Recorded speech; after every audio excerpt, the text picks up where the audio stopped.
नमस्कार शेतकरी मित्रांनो, हे बघा पाहू शकता तुम्ही इथं ना आपण अद्रकची लागवडीची तयारी करणं चालू आहे. इथं पहिले आपण बेड पाडून घेतलेले मित्रांनो.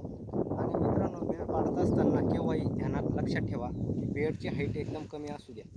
इथं आपली हाईट थोडी वाढली होती मित्रांनो, तर आपण इथं वक्राच्या साहाय्याने थोडी बेडची हाईट कमी करतोय. पाहू शकता तुम्ही इकडे, म्हणजे जेणेकरून आपल्याला नंतर अद्रकला माती लावण्यासाठी मदत होईल. जर हाईट जर कमी असली तर अद्रकला आपण मनासारखी आपल्या मनासारखी माती लावू शकतो मित्रांनो.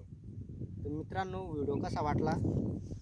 जर चॅनलला नवीन असाल तर चॅनलला सबस्क्राईब करून ठेवा, फॉलो करून ठेवा, म्हणजे तुम्हाला अशीच नवनवीन माहिती भेटत राहील. जय जवान जय किसान.